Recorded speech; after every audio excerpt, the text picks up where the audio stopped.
Menschen bewegen, Welt verändern, als Salz und Licht. Was habe ich gemacht?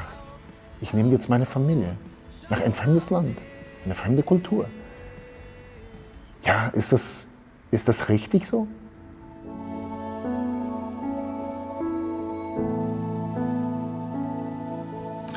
Hallo, wir sind Raquel und Friedhold Krüger und wir wollen hier in Leipzig Menschen bewegen und Welt verändern. Unsere Vision ist, Menschen mit der Liebe Gottes in Ostdeutschland zu begegnen und Mission in Return hilft uns dabei. Boah, da ist so jemand aus Brasilien und der will gern als Missionar nach Deutschland kommen. Und hey, wie wäre das, wenn der nach Leipzig kommen würde? Das wäre doch cool, oder? Und dann haben wir so ein bisschen geträumt. Ich war sofort Feuer und Flamme, habe so gedacht, hey, wie cool wäre das, wenn wir jemanden mit Familie bekommen, die kommen nach Leipzig, um unsere Gemeinde hier zu unterstützen. Ja, also das ist der Saal hier bei uns in der Gemeinde im Ringcafé. Das Ringcafé ist ganz interessant. Das ist das größte Tanz- und Kaffeehaus in der DDR gewesen. Und also da hat sich viel getummelt hier, auch viel Partei und so. Wir als Gemeinde haben jetzt seit 2003 die Räume hier gemietet. Eine richtig, richtig coole Lage im Zentrum von Leipzig.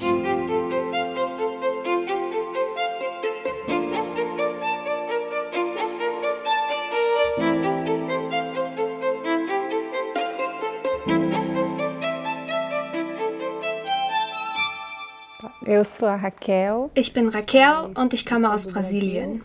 Wir sind seit 19 Jahren verheiratet und haben 2 Kinder. Einmal Matthias mit 16 Jahren und Michaela mit 3.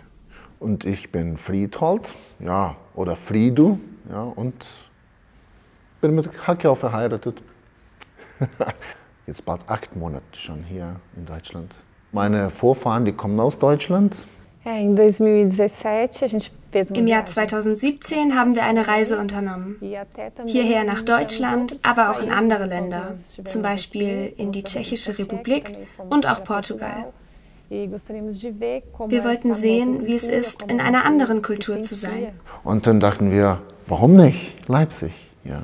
Und in 2021 sind wir dann in Leipzig gelandet.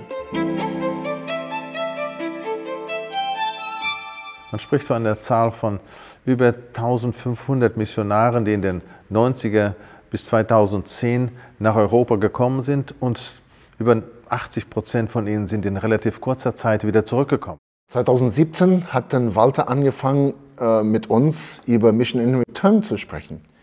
Das gab es noch nichts, aber er sagt, okay, das wird was. Die Struktur, die wir geschaffen haben, ist folgendes. Wir haben gesagt, von Südamerika ist es finanziell oft sehr schwierig. Aber wenn Menschen gerufen sind, wollen wir dazu beitragen, dass sie kommen können.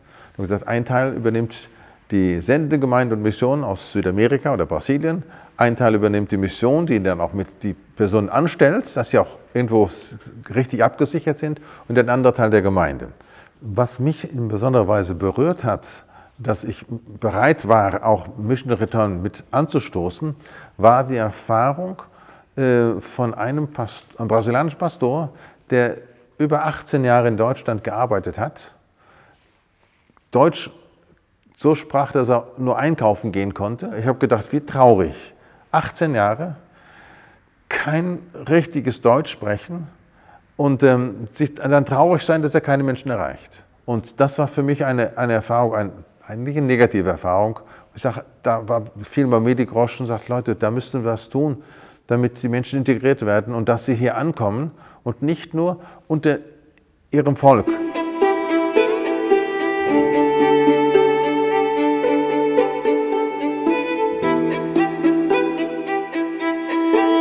Da waren plötzlich Familien aus Venezuela, aus Frankreich, und dann kamen aus den unterschiedlichsten Ecken der Erde sind Leute bei uns in der Gemeinde aufgetaucht. Und das war so die Phase, wo dann auch Krügers zu uns gekommen sind. Eine Herrlichkeit als seine Eingeborenen vom Vater, voller Gnade und Wahrheit.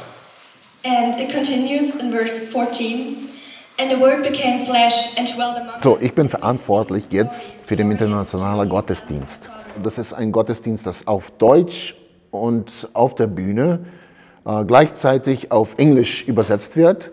Wir haben Musik, Lobpreis, Englisch, Deutsch, Spanisch, Persisch. Manche Leute sind schon gewohnt, Kirche kenne ich.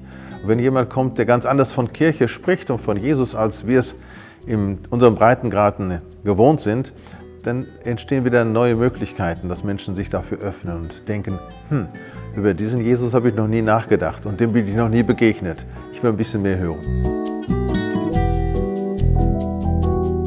Der Südamerikaner ist normalerweise wesentlich lebhafter und drückt seinen Glauben auch viel freier aus. Das heißt nicht, dass er besser glaubt, ganz gewiss nicht, aber er hat eine andere Art, die wird er behalten. Aber wir lernen auch, dass man hier in Europa, in Deutschland, anders über den Glauben redet und anders lebt. Aber das kann sehr befruchtend sein und ich glaube, dass wir das im Moment auch schon miteinander erfahren. Es ist eine riesige Chance. Es ist eine riesige Bereicherung. Man muss sich darauf einlassen, dass da eine andere Kultur ins Spiel kommt, dass man lernen muss, miteinander zu kommunizieren. Ich denke, es ist voll wichtig, da dem Gegenüber keinen bösen Willen zu unterstellen, wenn mal irgendwas nicht so läuft, wie man das als Deutscher gerne gehabt hätte. So, wenn mal irgendwas nicht so gut organisiert war oder so. Man muss die andere Kultur kennenlernen und da ein gegenseitiges Verständnis füreinander entwickeln, sich aufeinander einstellen. Und ich glaube, da, wo das passiert, kann das auch voll der Segen werden.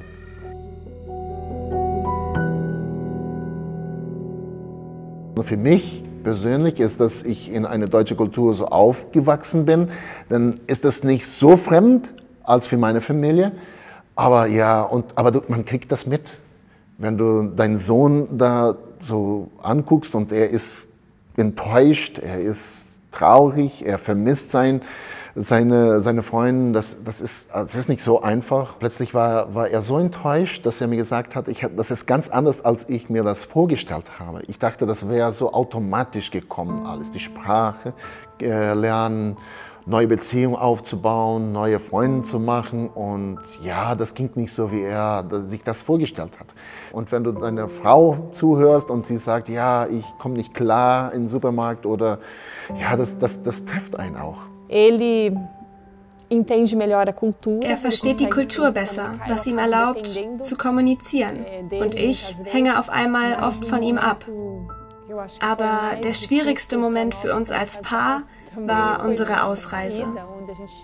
Es gab so vieles zu tun, zum Beispiel Sachen entsorgen. Und Frido wollte unsere Sachen schnell entsorgen und ich habe größere Schwierigkeiten damit. Das endete dann schon manchmal in einer Art Konflikt.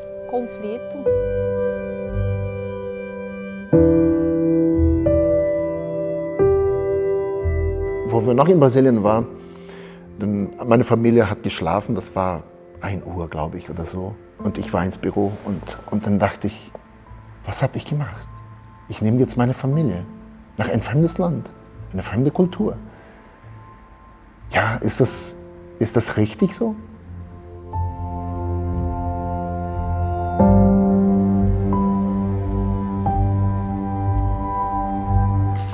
Hier geht es noch ins hintere Treppenhaus. Ja, das ist unser Jugendraum. Genau, also hier treffen wir uns jeden Freitag. Vor ein paar Wochen habe ich gemerkt, da hat es so Klick gemacht. Da hat er eine Person aus der Jugend gefunden und die haben sich richtig gut verstanden und die hängen jetzt immer zusammen ab. Und das war, also habe ich auch so gedacht, das ist richtig wichtig für die ganze Familie jetzt auch zu merken, hey, unsere Kids kommen hier an und finden hier Freunde. Also erstmal für sie ganz persönlich wünsche ich mir und hoffe ich einfach, dass sie hier echt ein Zuhause finden. Also dass sie merken, hey, hier haben wir Freunde, hier fühlen wir uns wohl, hier in Leipzig, aber auch hier in der Gemeinde fühlen wir uns wohl, da gehören wir dazu, hier sind wir gerne. Also das wünsche ich mir voll.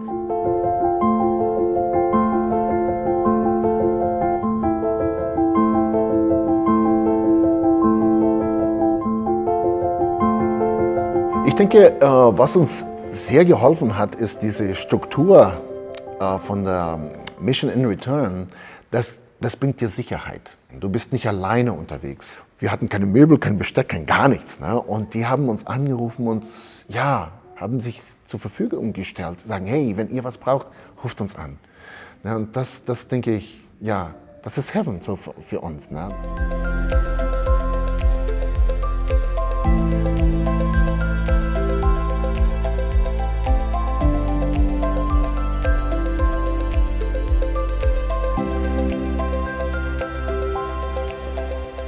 Hier oben fange ich auch an zu träumen. Wir sind jetzt gerade dabei, wieder ein neues Konzept zu entwickeln, das als ein Café zu beleben. Ich bin sehr gespannt. Ich würde mich sehr, sehr freuen, wenn das klappt. Und für die Stadt Leipzig gedacht, denke ich, oder fände ich es einfach genial, wenn Krügers ein Teil davon wären, dass hier in der FEG in Leipzig diese internationale Community entsteht und wächst und dass Friedholt da so ein Knotenpunkt wird. Ich wünsche mir, dass Gemeinden offen sind und bereit sind, auch ein bisschen mal über ihren Schatten zu springen. Wir haben so viele Menschen bei uns, auch Deutsche und Ausländer, die einfach Hilfe brauchen. Und da sind Missionare, die zu uns kommen, einfach eine große Chance, auch über die Kulturen hinweg zu kommunizieren und Menschen für Christus zu gewinnen. Und dafür wollen wir einfach beten und uns einsetzen. Ich liebe neue Kultur kennenzulernen, neue Menschen zu treffen. Ich liebe einfach neue Sprachen. So. Das motiviert mich. Und was mir begeistert ist, unterwegs zu sein. Wenn ich das könnte machen, ich kann es nicht, aber wenn ich es könnte, ich hätte einen Rucksack immer auf dem Rücken und unterwegs.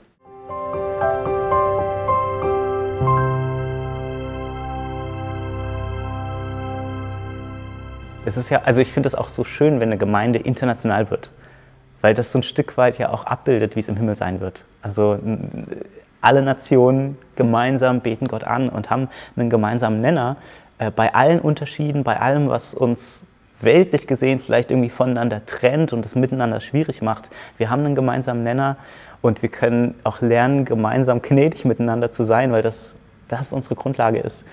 Und von daher finde ich das genial, wenn das möglich ist, in der Gemeinde diese Internationalität abzubilden und da so ein bisschen auf den Himmel schon hinzuweisen. Und das ist so ein bisschen, ja, das ist so mein Traum, dass Familie Krüger einfach dazu beitragen kann. Und ich glaube, sie tun das auch schon. Menschen bewegen, Welt verändern, als Salz und Unterstützt unsere Arbeit gerne mit euren Gebeten und Spenden. Und falls deine Gemeinde offen dafür ist, Missionarin oder Missionar vom anderen Ende der Welt zu empfangen, nimmt gerne Kontakt mit Walter Fechenhaus auf. Danke für eure Gebete. Ganz liebe Grüße und Gottes Segen. laufen los.